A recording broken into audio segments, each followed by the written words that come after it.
بسم الله الرحمن الرحيم كلنتي وعان وناكسن إذا لهانتين بدا وضيال كسو دوادا برنامج كيني دبك هذا oo qodobkani aynu ku eegi doono wararkii ugu dambeeyay ee dhankaas iyo dalka Ethiopia gaar ahaan colaadaha ka holcaya waqooyiga dalkaasi Ethiopia hay'adaha u dooda xuquuqul insaanka iyo xukuumadda dhexe ee dalka Ethiopia ayaa la sheegay inay madaxa ama gorada iskula jiraan khilaaf culusna uu ka dhex taagan yahay sidoo kale waxaynu eegi doonaa wararkii ugu dambeeyay ee ka imanaya jabhadaha hubeysan ee ka dhaqdhaqaaqaya gobolka Oromada ee isla dalkaasi Ethiopia waxaa dhinaca iga fadhiya wariye ilka case oo arimahani soo xuraamay isla markaasina la socday ilka case ugu horeyn bal soo dhawow hadii aynu ka horeyno dhanka Oromada oo waayahan dansaneed waxa la leeyahay waxa yar dhaqaaqaya see wax jira guridow aad oo maasan tahay daawadayaashan aan salaamayna meel kasta joogaan gobolka Wolega ee deegaanka Oromada waxa uu kamid yahay meelaha ay aadka uga dhaqaaqday jabhadan Ola ee Oromada ee hubeysan ay waliba dagaalada ka wado oo marar badan iska horimaadyo iyo dagaalo culus iyaga iyo ciidanka dawladda oo halkaas ku dhaxmaray sida wararkii ugu dambeeyay hadda naga soo gaaray gobolkaas ay sheegayaan jabhada iyada sida ay sheeganayso afayeenka jabhadaasi u hadlay waxa uu sheegay in dagaal aad u qaraar ay la galeen ciidamada dawladda ee gobolka Wolega ku sugan wuxuu sheegay in ay ka qabsadeen dhul uu ku sheegay ilaa dhowr magaalo sida magaalo lagu magacaabo Bagi iyo sidoo kale Asosa oo gobolkaasi ka tirsan ayuu sheegay in dagaaladii ugu dambeeyay ee ciidamada dawladda ka qabsadeen oo si buuxda ay gacanta ugu dhigeen sidoo kale afayeenka jabhada Ola u hadlay wuxuu sheegay in saldhiggii ugu weynaa ee ciidamada dawladda Ethiopia ay ku lahaayeen gobolka Wolega ee deegaanka Oromada ay iyagu si buuxda hadda gacanta ugu hayaan isla markaana ay ka qabsadeen oo gabi ahaanba ay ka saareen ciidamadii dawladda ee halkaasi ku sugnaa marka aad fiiriso dawladda dhankeeda ilaa hadda wax hadal ah oo ka soo baxay oo ku aadan xogtan ay Ola shaacisay ee ku aadan gobolka Wolega iyo dhacdooyinkii ugu dambeeyay ee ka dhacay ma jirto saan ognahay jabhadan mudooyinka u dambeeyay waxay aad u sheeganayeen guulo iyo in deegaana ay la wareegeen oo ay gacanta ku dhigeen isla markaana ay u sii socdaan magaalooyin kale oo ay doonayaan in ay gacanta ku dhigaan marka jabhada waxa moodaa in ay waxoogaa tactica iyo waxa weeye qorshe iyo maartay farsamooyin ay ka barteen dagaalka waqooyiga Ethiopia ka socda TPLF markii magaalooyinka ay qabsanaysay waxay dhigi jirtay magaalo Hiblaayo istiraatiijiyan qabsana waxaan u soconaa magaalo kale oo muhiim dawladda hadda markii tobaadii la soo dhaafay ra'iisul wasaaruhu uu dagaalka Ethiopia hogaaminay magaalooyin badan ay TPLF ka qabsadeen waxay lahayd magaalo Hiblaayo iyo oo istiraatiiji hayaan TPLF ka xoreynay waxaan u sii soconaa oo ku sii jeednaa oo aan doonaa TPLF inaan ka saaro magaalooyin kale iyo dhul kale oo muhiim ah jabhada Oromada marka waxa moodaa halkaas in ayagana 10 ay ka qaateen marka waxay leeyihiin maadaama gobolka Wolega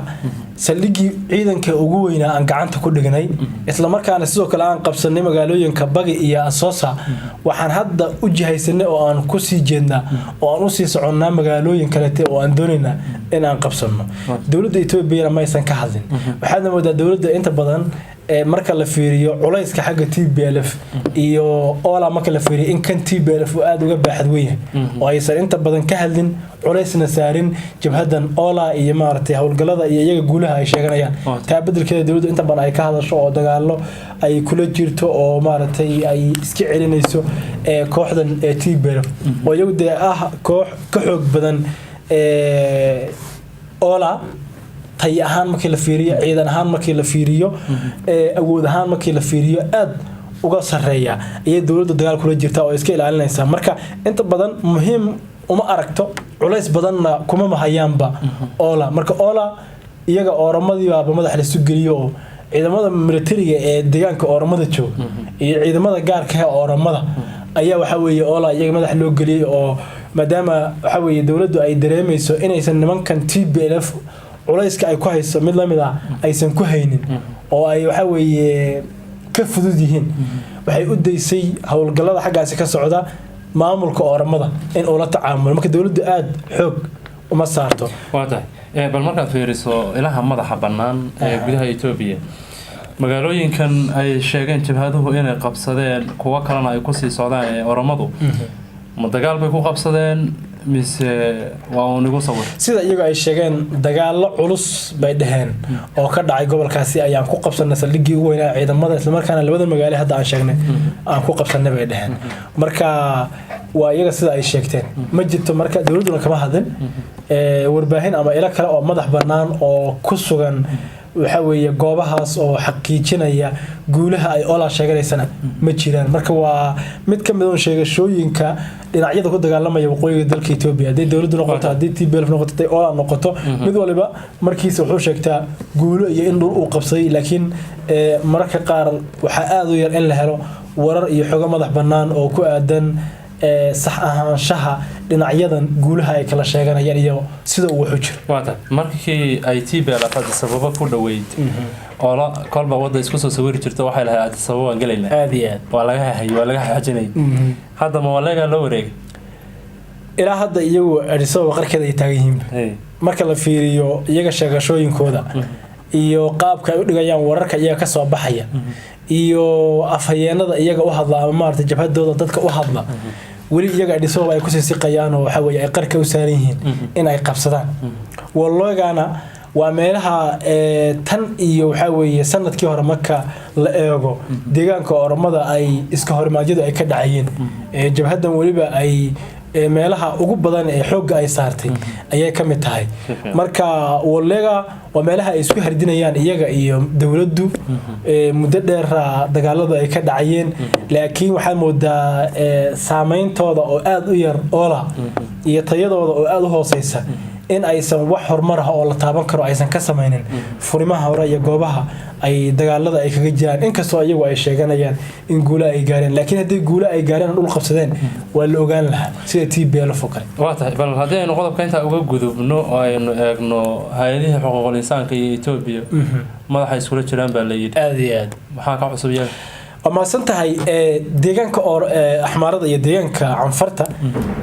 baaritaan ay sameysay hay'adda xuquuqda aadanaha Itoobiya maalin dhaweyt warbixin soo saartay waxay ku sheegtay in TPLF ay ka geysatay xasuuq oo waxa weeye dad badan ay ku leysay waliba hal goob ay dad fara badan ay ku leysay sida ay u xaqiijiyeen ila xogaalaha oo ama goob joogayaal ku sugnaa dhulka dadka lagu laayay marka hay'adan xuquuqul insaanka Itoobiya oo soo xiganaysa goob joogayaal ku sugan goobaha la leeyahay tacadiya ay TPLF ka geysteen ayaa waxa ay sheegtay xogteeda ama ay ku shaacisay in TPLF ay xasuuq wadareed ka geysatay deegaanka Oromada axmaarada iyo deegaanka canfarta intii ay gacanta ku hayeen maadaama dhul badan ay qabsadeen markii ay soo rogaal cisay TPLF horeyna hay'adaha kale xuquuqul insaanka ee caalamiga sida Human Rights Watch oo iyadana soo saartay warbixin noocaas oo kale oo laftirkeedu ka hadashay dhibaatada ay geysteen oo sheegtay in TPLF hal goob ay ku dishay 49 ruux oo waxa weeye dad rayid ah aan hubaysnayn maxay Amnesty International ba iyadana horay uga hadashay Itoobiya dhibaatooyinka ka taagan iyo maartay xadgudubyada ka dhacaya hay'adda xuquuqda aadanaha qaramada midoobay sidoo kale marka arrimahan maadaama hadda saa ay u taagnaayeen oo hay'adda xuquuqul insaanka Itoobiya ay sheegtay xasuuq TPLF inay geysatay Human Rights Watch sidoo kale ay sheegtay in TPLF ay tacadiye geystay goboladan axmaarada iyo canfarta qaramada midoobay hay'adda xuquuqul insaanka waxay isugu yeertay ilaa 50 dal oo ay ku casuuntay fadhi gaar ah ama dood la qabanayo oo looga arinsanayo tacadiyada ka dhacaya gobolkan ama maartay waqooyiga dalka Itoobiya ee ku dagaalamayaan dawladda federaalka Itoobiya iyo kooxdan TPLF dawladda Itoobiya marka arintan way ka biyadiday wayna dhibsatay wasaaradda arrimaha dibadda dawladda Itoobiya oo warbixin ka saartay arintan waxay sheegtay in ay aad uga soo horjeedo in hay'adda xuquuqul insaanka ee qaramada midoobay ay ilaa 50 dal ay soo yeerto iyadoo oo markaas laga doodayo xadgudubyada ka dhacay waqooyiga dalka Itoobiya marka xadgudubyada waqooyiga dalka Itoobiya ka dhacay ee hay'adan ay isugu yeertay dalalkan maysan sheegin in hal dhinac la saarayo xooga laakiin waxay sheegtay waxa si guud looga doodayaa bay tiri tacadiyada ka dhanka xuquuqda aadanaha ee ka dhacay waqooyiga Itoobiya iyadoo aan loo eegaynin dhinac gaar ah dhinacyadu qaabka ay maartay faldambiyeedyada ugu lug yeesheen yaa laga doodayaa marka dawladda Itoobiya waxay leedahay maadaama hay'adda xuquuqul insaanka Itoobiya ay warbixin ay soo saartay ay ku sheegtay in TPLF ay gobolka Axmaarada iyo gobolka Canfarta ka geysatay xasuuq waxa loo baahnaa arintaas warbixintaas inay xoog saarto hay'adan oo arintaas ay ka hadasho laakiin loo baahnaa si guud in arintan uga hadasho marka fadhigaas baa la isugu yeeray Ethiopia marka waxay tiri ama ay ugu baaqday dalalkan hay'adda ay u yeertay arintan ka qayb galaya in aysan ka qayb galin oo ay waxa weeye ka soo horjeestaan oo aysan tagin madasha arintan ama doodan lagu qabanayo maadaama arintan aysan ahayn arin dhaxdhaxaad ah oo ay Ethiopia u aragto inay tahay mid hal dhinac ay wataan isla markaana loogu xaqlinayo TPLF iyo maartay xulufadooda marka xogaa madaxa iskula jiraan hay'adda xuquuqul insaanka ee qaramada midoobay iyo dawladda Ethiopia dawladdu waxay ka soo horjeedaa qaabka hay'adan ay u maareynayso doodana loo qabanayo Ethiopia iyadu waxay rabtaa in ilgooniyaha lagu eego dhinac kale laga eego oo TPLF xogihii ugu dambeeyay iyo dagaaladii ay ka maartay ka dhacay gobolkan Axmaarada iyo gobolkan Canfarta gaar ahaan TPLF xasuuqyadii ay halkaas ka geysatay hay'adda xuquuqul insaanka Ethiopia ay sheegtay in xoog la saaro ay Ethiopia ay doonaysaa hay'adda xuquuqul insaanka ee qaramada midoobay waxay doonaysaa in si guud baaritaano looga sameeyo laga doodo tacadiyada ka dhacay waqooyiga dalkaas Ethiopia tan iyo markii uu bilowday ogeyn in marar badan dhinacyada ama iyaga dhinacyada lagu eedeynaa ama iyaguba ay isku eedeynayaan dhinac walba in uu waxa weeye geystay xasuuq ee ka dhanaha bini'aadanimada waata bal ugu dambeyntii Mareykanku markii ugu horeysay buu eedeeyay baa la leeyahay TPLF wayna isku dhawaayeen aad iyo aad maxaa aad ma santahay dawladda Ethiopia Mareykanka de mudooyinka u dambeeyay meeshan isku fiicnaan waxay Mareykanka u arkaysay in uu gacan siinayo kooxdan TPLF waakii maal weytana afayeenka TPLF uu yiriba Mareykanku wuxuu nagu taageerayay in aan qabsano magaalada Addis Ababa walina waa nagu taageeraya waatii hadaahide warbixin hore oo aan dadka u gudbinay ama aan u soo tabinay aan ugu sheegnay in Mareykanka arintaas uu ka jawaabay oo uu sheegay inuu Mareykanku marnaba ku dhiirigelinin waxa weeye TPLF iyo dhinac kale toona in ay sii wadaan dagaaladan hubaysan iyo maartay colaadda waqooyiga dalkaas ka taagan oo mar walba Mareykanka go'aankiisa iyo qorshihiisa iyo ajandihiisa uu ahaa tan iyo bilowgii dagaalka ilaa hadda in dhinacyadan ay miiska halkaas u yimaadaan oo dagaalka ay joojiyaan marka Mareykanka sida hadda muuqata markii ugu horeysay buu TPLF ku eedeeyay tacadiyo inay geysteen gobolkan Axmaarada iyo gobolkan Canfarta sida warbixintii qaramada muxuu ahaa ka soo baxday hay'adda xuquuqul insaanka ee Ethiopia ay u sheegtay labadan gobol in TPLF ay xasuuq geysatay si lamid ah ayuu Mareykanku laftigiisu sheegay in TPLF ay tacadiyo ka dhana xuquuqda aadanaha ay geysatay labadan gobol ee Axmaarada iyo waliba Canfarta marka bal waan ogaan doonaa kulliba sida uu wax noqdo laakiin xaaladda halkaas maraysa